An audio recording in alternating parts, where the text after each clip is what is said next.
Without further ado, if you can give her a warm welcome. The title of her presentation is My Pain Has a Purpose.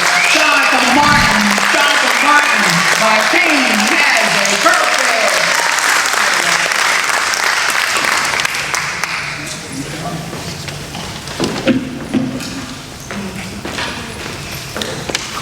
I traveled many journeys just to get back to myself. I cried for months just to reach the depths of where healing begins. I lost my way many of ways, many of days. I clung to the grief of dead babies. I compressed chests trying desperately to keep the blood flowing. I helped souls transition from one realm to the next, and I got lost in anxiety. Stuck in a maze, navigating depression, been tied down in toxic relationships, trauma stuck in my body. It manifested as sleepless nights, fatigue, and painful menses. I married my best friend and rejected the love he attempted to give because I felt I was so unworthy enough to deserve, trapped in a prison maintained by me. I became the warden and the only one with the key to uncover the hidden treasures inside of me. That is an untitled poem that I wrote. I thank you all for being here. My name is Shanaka Martin. I'm an RN. I'm also a nurse coach. Jennifer, thank you so much for allowing me to be here. I am very passionate about mental health. And apparently I'm a public speaker, though I keep telling God that I am not, and he laughs. I must say I am a little bit nervous, but it's only because I'm so excited to be here. So today, my presentation is called My Pain Has Purpose. I truly believe that everything that I have experienced is for a reason and has a purpose, and it made me who I am. So, okay. According to the World Health Organization, mental health is a state of well-being that allows individuals to cope with the stresses of life and realize their abilities, learn and work well, and contribute to their community. Mental health is linked to our overall well-being. So it's very important. I don't think it's a topic that we discuss enough. I know, particularly in the Black community, it's always been associated with the stigma. You just pray and you get through things. You don't talk about what you're experiencing and what's happening. And so I want to take you on this journey. Imagine a 13-year-old child where her mom is in OCS school for promotion. She was promoted to officer. Imagine not having a great relationship with your bonus dad at the time, and you constantly moved every 4 years, and there was no stability. Being bullied for my skin color. I wasn't Black enough, and I was too dark to be white, so where do I fit in? Imagine just having a whole bunch of sadness and grief and depression, but I didn't know what it was at the time. I didn't know the name of it. And I got to the point where I decided the pain was so much that I was staring at ceiling fans and walls and just crying. And then we moved from Florida all the way to Washington State, where it's gloomy, it's cold, it's rainy, and I was in complete culture shock. I went from being in a diverse school to being in a school where I was one of 3 Black children, and experienced microaggression after microaggression, but it was normalized. And it was so painful that I decided to self-mutilate, because at least then I could see my pain, I could control the pain. So that is my journey, that is my story. I started shutting down because I just didn't know what to do. And fast forward to when I was 20 years old and I experienced a major breakup that caused me to lose 20 to 30 pounds in a month. And I moved from one coast again to Texas. I was in Virginia. I moved to Texas and I shared a home with 14 other people, severely depressed, but I did not know what it was. I just knew I couldn't get out of bed. I knew I couldn't eat. I knew I didn't want to live. And my mom watched me and she didn't know what to do. And I enrolled in nursing school just to have a reason to get up in the morning. And it was rough and it was tough and it was hard, but I made myself get up every day. And my my teacher is the one who's seen that something wasn't right, and so she's like, you need to go to therapy, you need to go visit mental health, or I'm not gonna be able to pass you on this class because you're just not up to par. And that was my saving grace. So I went and I seen a therapist for the first time, and I think I was the first one in my family to do it.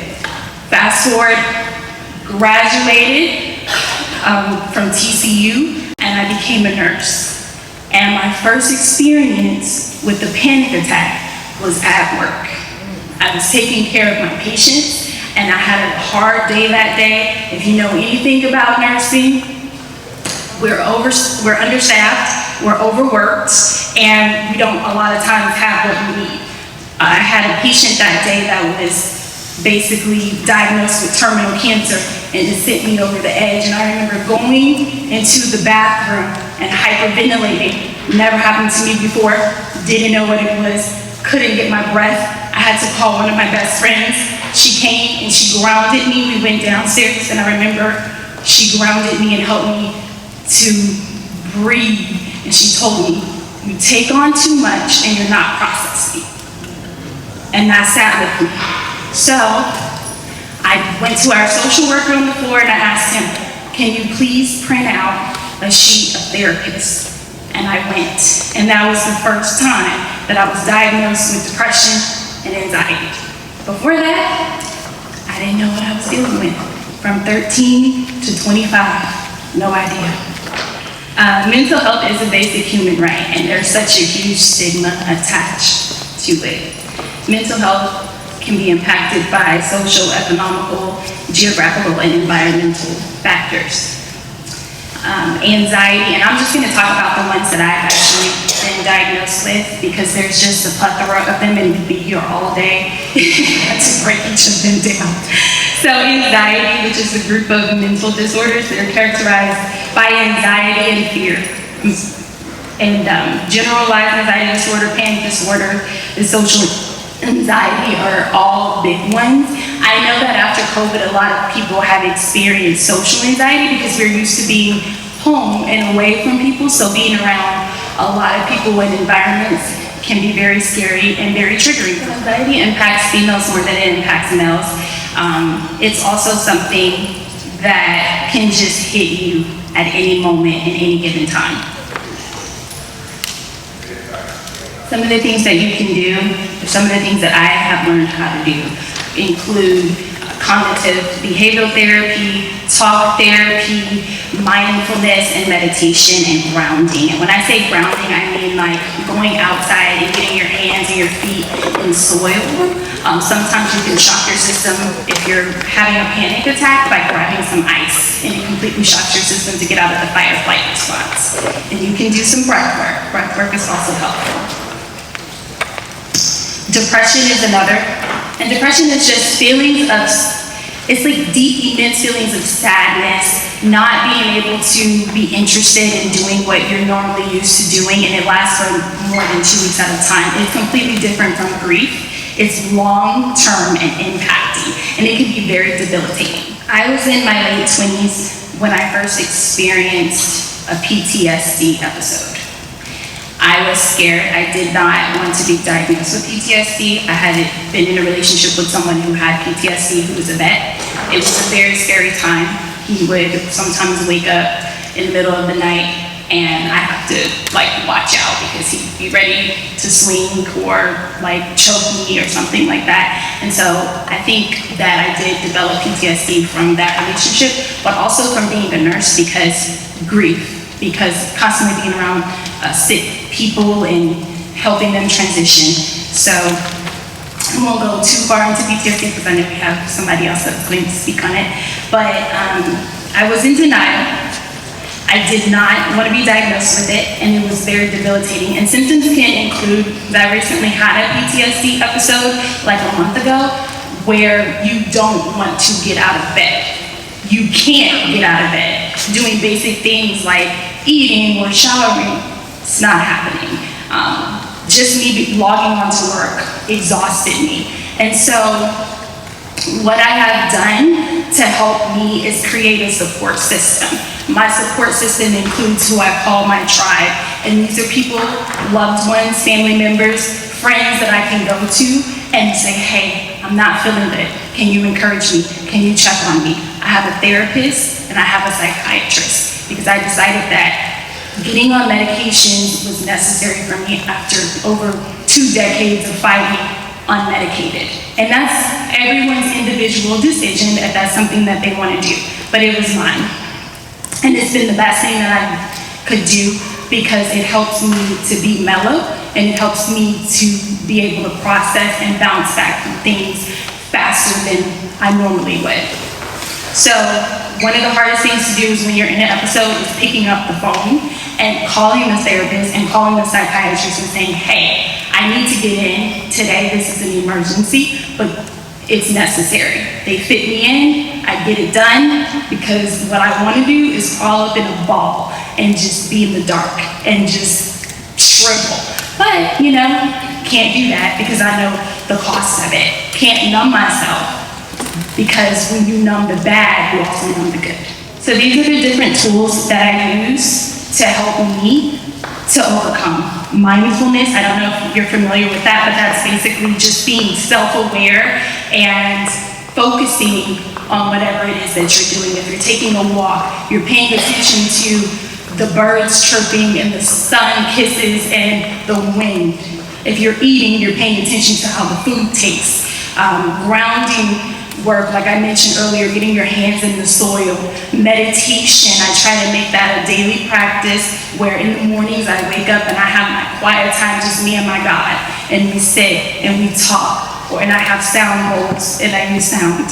One of the main things too to help you is advocating for yourself. It is so hard, but advocating for yourself is necessary. I've gone through several different types of therapists in order to get the ones that I need, but it's necessary. These are my pillars for success, and I believe courage, vulnerability, resilience, authenticity, and support and rest are necessary to be successful. And I have built what I consider a very successful life, filled with love and support. I have walked the bottom of ocean floors. I've gotten multiple degrees. I'm an author. I'm in several books. I had a radio show. I've done pole dancing. I take care of my 2 pet babies. I don't have children yet, so those are my babies. I bought a house. I travel the world, go to different countries. I try to do 2 at least a year. And I do something that scares me. I hate heights, but you see me on the zip line up there. Yes, I've swam with sharks. I don't like them either, but you know. Do what you gotta do. So it's not all rainbows and sunshine, you know. I think one of the hardest parts is being high functioning with anxiety and depression because people really just don't know. I look very put together, and you probably would never be able to tell that I'm having a flare or a moment. And so that's where you have to advocate for yourself and let people know, like, hey, I'm not okay. Hey, I'm struggling. Hey, I need help. Hey, can you love on me? I learned how to do that. It took me years to be able to open up and express these emotions to people. But when I need rest, I take it. I'm no longer ashamed because I know I'm worthy and I know I deserve it. And you're worthy and you deserve it. You deserve it.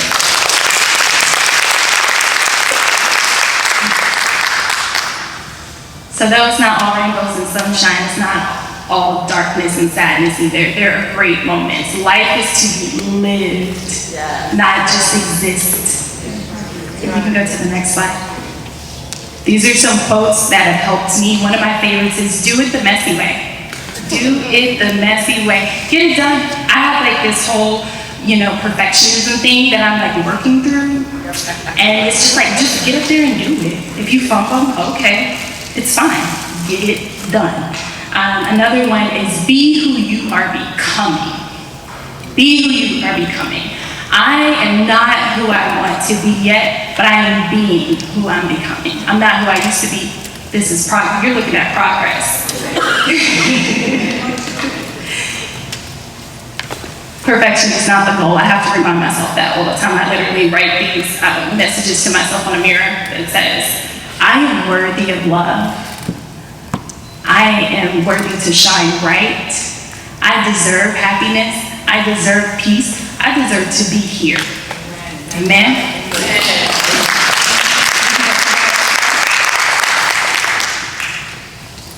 And these are just some resources of books. I think Grandmother's Hands is probably one of my favorite, as well as The Body Keeps the Score. They talk about trauma and how it gets stuck in your body and what happens. So if you don't know much about trauma, I highly recommend that you do. And then I just like to play, and I'm creative, and mindfulness and sound therapy. And that is it. My pain has a purpose, and hopefully you can turn your pain into purpose too.